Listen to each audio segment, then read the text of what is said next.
what are the mistakes in the Bible? Now, this is a hot button topic for those of you who are not only engaging with internet and social atheists, but also are wondering for yourselves, how do I know that the Bible's true? Because while this claim, there are errors in the Bible, has made the careers of many atheists and skeptics of the Bible, it is also fortunate for them, the atheists and skeptics who dismiss the Bible, that people rarely consider more than just the titles of their books before concluding and being convinced that their claims are true. But instead of just taking these individuals' word for it and say, well, they went to school and were told what to believe longer than you were, so I plainly believe them, we want to ask three questions instead. First, what do they actually mean by errors? Second, what errors do they claim are in the Bible? We're not just going to get intimidated by the fact, oh, an error in the Bible, how am I going to deal with this? But finally, what are the real reasons they don't want the Bible to be true? So starting with what they mean by errors. Usually when talking about errors in the Bible, they mean one of these three things.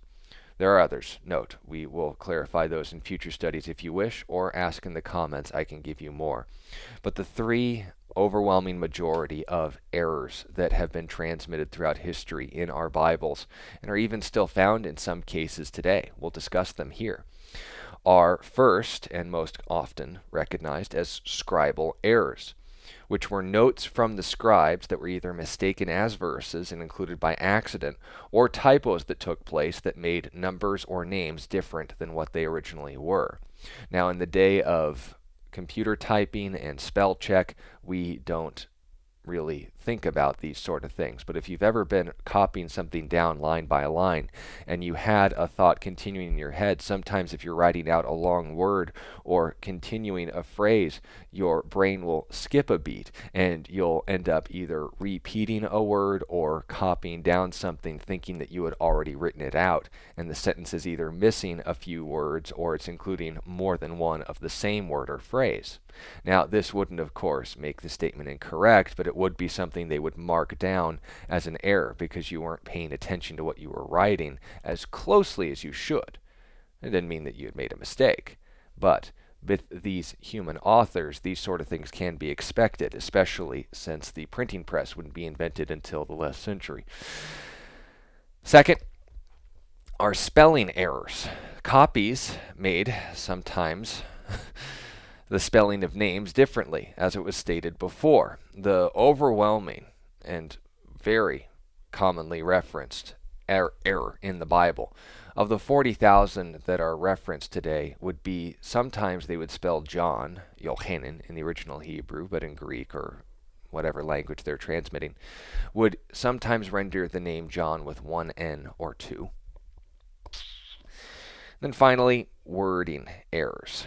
Some copies of the Bible made over time included the same statements but with words in different order.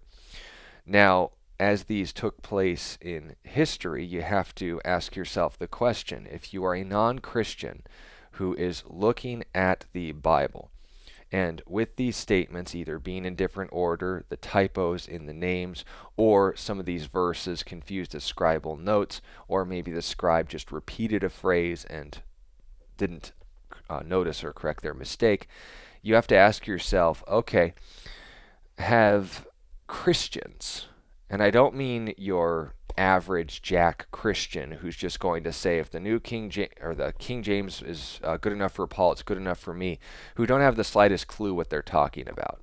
I mean the actual Christians that have done their homework, have addressed these sort of things, have written books on them, and have actually been able to explain to you that this does not, in fact, take away from any message or doctrine in Christianity. In fact, one of the most vocal of the critics of the New Testament's authority, Bart Ehrman, wrote in his book Misquoting Jesus, which is all about the errors in the transmission of the New Testament, that not a single doctrine of Christianity, this is in the appendix of the book Misquoting Jesus, would change Christianity as we know it today. Not a single doctrine of Christianity would be altered by any of the 400,000 errors that he references in his book. In fact, only 2 that I can recall off of the back of my hand would make any significant difference. Now, here's the thing as well. When you're wondering, okay, these problem passages, quote unquote, these errors, these sort of things that call into question, whether it's in word order or perhaps a different word or perhaps even another phrase and concept entirely that was introduced over time due to scribes' notes being confused, the spelling being confused, or words missing or words added. If we were to be cautious, gather them all up together, and this isn't according to me, this is according to the atheist Greek scholars, Westcott and Hort, who gathered together the Textus Receptus in the, I believe, the 1600s, said we would have 1/2 of one page of text. And within this 1/2 of one page of text, if we were to be careful and remove all of them from the Bible, just say they were never a part of it, the long ending of Mark, John 5:4, 1 John 5:7, all these others, just take them out. No major doctrine of Christianity would be changed by this. Bart Ehrman admits this. Westcott and Hort admit this. Every single honest and genuinely informed and educated non-believer would acknowledge this. Then you have to wonder if every other error or contradiction in the Bible that they claim is actually an error on their part, and they are overinflating or even lying about what the verse is saying in order to misrepresent it and claim it's an error. Who's actually the one in error? Now, anyone could put the burden of proof back on someone else, but the problem is still in our hands. We have to deal with this as it's still in our lap. What are the errors they claim are in the Bible? And I'll go through 6 of them right now. I'll have 4 scribal errors and 2 spelling errors that are probably the most significant as far as whether or not they change concepts or beliefs within Christianity. And of course, as stated before, even atheists acknowledge there aren't any. But these are the ones that actually bear some weight. In 1 John 5 and verse 7, this passage wasn't in a lot of the early copies of the New Testament, and on one of these copies that we've examined throughout the ages, we found it not as a verse, but as a note on the side by a scribe. Now, the scribe apparently didn't communicate to the one copying this page that either wasn't a verse, it was his note, or it was not intended to be understood as a verse, or perhaps it was a verse and he put it off to the side for another reason. We just don't have evidence of its existence beforehand. All of those things are possible, but here's the issue. If this passage is removed, nothing changes as far as Christianity. It references the Trinity, but we don't get the concept of the Trinity from 1 John 5:7. We get it from Matthew 28 and Mark 1:9 through 11, and basically a third of the Old Testament. But here's the problem. If this passage is confused as a scribal note and it makes no difference, then it makes no difference, doesn't it? It's in our Bibles, nothing's changed. If it's removed from our Bibles, nothing's changed. Likewise, 1 John 5:4. Noting an explanation about the angel stirring up the waters as people were trying to go into the pool. It, again, isn't in a lot of the early copies of the New Testament, and we found some with it as a note to the side. Now, whether it was meant to explain verse 7 or it was in the original or not, whether it was confused as someone typing it up as a verse or otherwise, if we remove it, verse 7 becomes a little less clear. But nonetheless, it still is explained as irrelevant by Jesus. He says, "Rise, take up your bed and walk." Forget the pool and whatever reason they were gathering around it. But if we have verse 4 in there, we find out why he was trying to get into the pool, and ultimately the count is left unchanged. Third, in 1 Kings chapter 24 and verse 8, I know this is one that you guys probably have all memorized. It's really foundational here. But Jehoiachin became king of southern Israel, according to 1 Kings 24 and verse 8, when he was 18 years old. Unfortunately, 1 Chronicles 18 mentions that he was 8 years old when he became king. So which is it, 8 or 18? That's 10 whole years. How can you trust the Bible? Well, here's the problem. If we look in other verses than just these 2, Ezekiel 19:5 through 9, for example, it mentions that this quote unquote 8-year-old was rejecting a relationship with God and violating God's law by going on to conquer cities and raping their women. Now, not to get too graphic here, but if you're going to commit sexual assault, don't you have to be post-pubescent? Just a thought. So we can probably conclude from that information and others that this isn't exactly relevant, but let alone that 18 or 8, the lack of that 1 there in English, or the Hebrew numerical errors within, very easy to make, by the way, doesn't really change whether or not Jehoiachin existed. He was a king of southern Israel. When he came to power, he did not obey or respect God, and this is reported by 3 books, not just these 2. Continuing, in 1 Kings 4:26, it says that 40,000 chariots were a part of Solomon's army. Other passages in the same book, by the way, in 1 Kings 10 and 1 Kings chapter 10 and verse 26, and in other books like 2 Chronicles 1:14 only mention 1,400. So what is it, 1,400 or 40,000?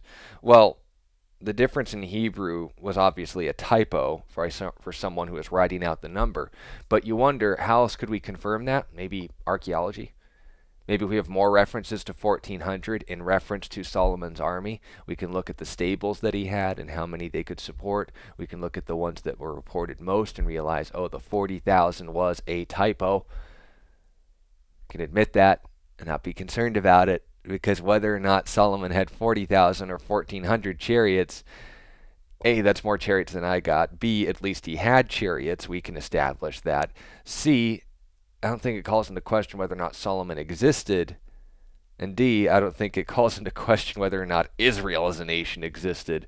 And yet somehow the critics of Christianity use this information, at least in internet chat forums, to conclude all of this based on a typo between 1,400 and 40,000.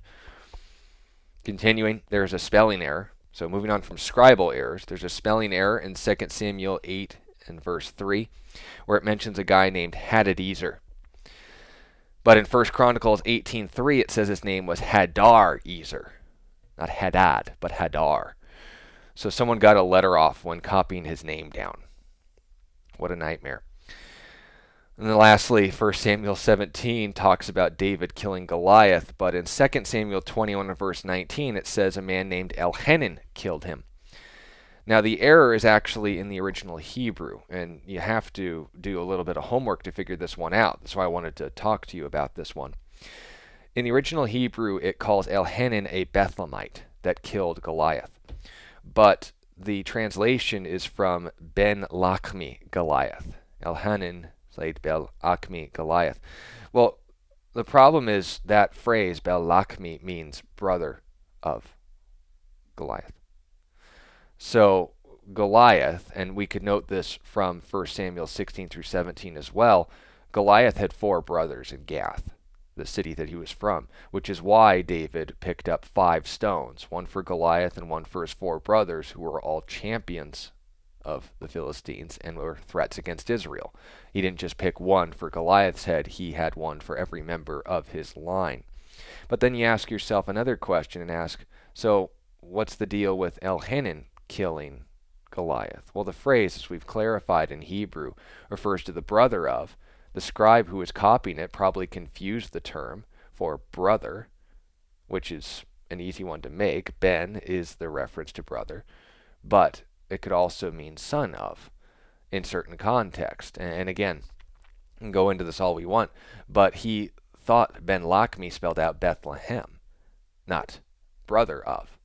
And if you note these nuances in the languages, even if you read that and realize, oh, Ben Lachmi, I don't know what that means. Well, let's clarify this then. Who do we know killed Goliath based on the earliest passage? It was David.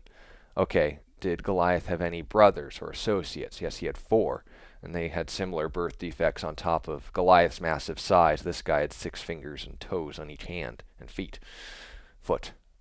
Note my grammar there. I guess that's a scribal error, can't be trusted. But continuing on, Goliath of Gath had 4 brothers. David picked up 5 stones instead of 1. The copying mistake looked like Bethlehem. This individual, Elhanan, slayed one of the brothers of Goliath, which was relevant to the context, but given the greater biblical context, we know even if it says that he killed Goliath, we have earlier information that clarifies that wasn't in fact the case. So just like our clarification with the vital issue of whether Jehoiachin was 8 or 18 when he began burning cities and raping women, that can be clarified by examining other verses. It doesn't change whether or not this in fact actually was the case. And note that if, while we're on the topic of checking other verses, 1 Chronicles 20 and verse 5 clarify that this man Elhanan did kill Goliath's brother. So it's easily corrected. But if all these things can be addressed, and I can go on and clarify, was Jesus moved with anger or moved with compassion when he healed a man of his leprosy before sending him off to the priest, was ignored, and he gathered everybody like Jesus told him not to. For crying out loud, do we have peace with God, or is it the peace of God being with us?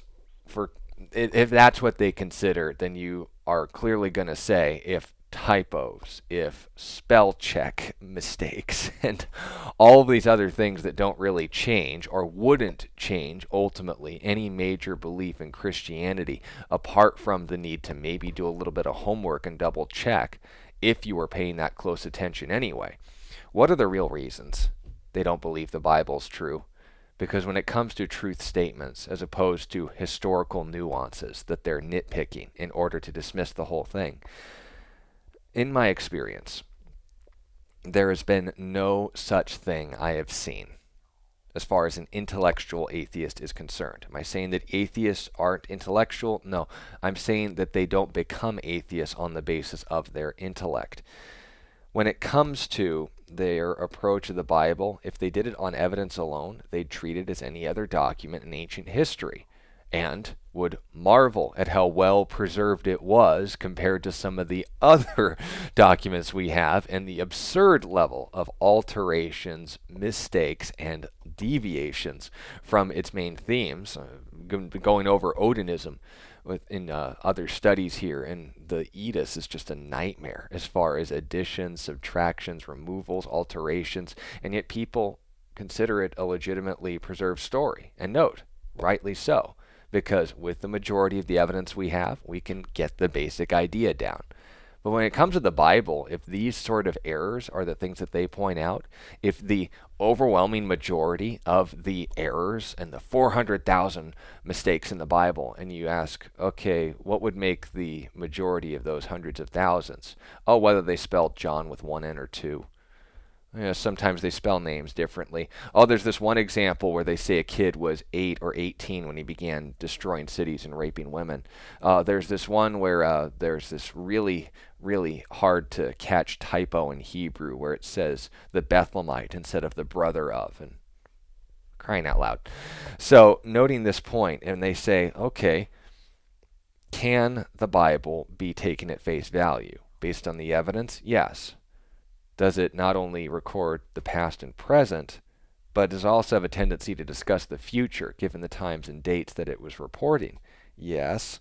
So why then do they reject the Bible?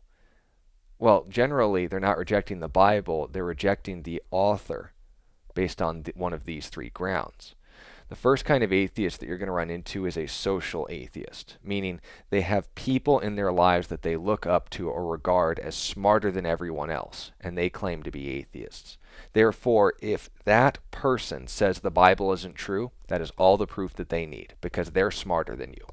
Now, generally, atheists look down at this.